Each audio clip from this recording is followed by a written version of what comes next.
Chez La Fontaine, comme chez son inspirateur Ésope, l'univers est peuplé d'animaux qui réfléchissent et qui parlent.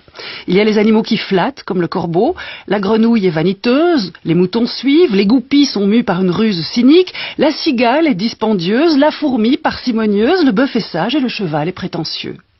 Pour attirer notre attention sur les vertus de la patience et de la longue vue contre les préjugés, une fable fabuleuse de La Fontaine nous enseigne l'art nécessaire de considérer le temps.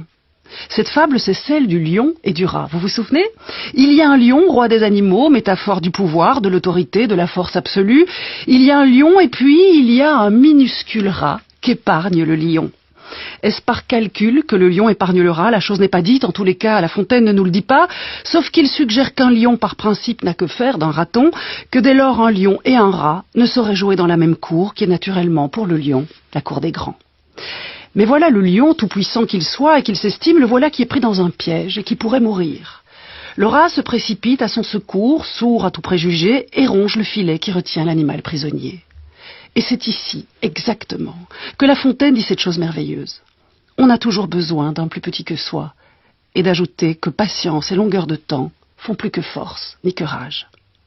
C'est comme s'il nous rappelait La Fontaine que le petit et le grand n'existaient que l'un par l'autre, que leur salut réside dans leur complémentaire coexistence et qu'aussi il était sage de toujours porter son regard au loin, d'anticiper et d'être juste, et juste capable d'attendre, et peu importe la longueur du temps.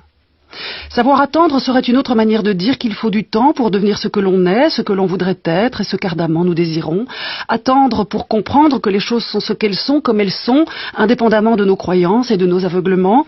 Attendre que passent les choses et les êtres que l'on ne peut retenir parce qu'il faut qu'ils passent. Attendre patiemment, sans forcer et sans rage de trouver sa place entre les plus petits et les très grands. Attendre pour reconnaître au fil du temps qui sont les autres, qui sont ceux qui nous aident, qui nous aiment et que nous aimons vraiment, et à quel moment peut-être, ils nous ont sauvé la vie. Car si l'on en croit La Fontaine, quelle que soit la place que nous occupons dans le monde, chef d'entreprise, sans emploi, artiste, amant, étudiant, ouvrier d'usine, nous avons toujours besoin d'un plus petit que soi, ou seulement par nous jugé petit parce que dans notre ignorance, nous le supposons tel.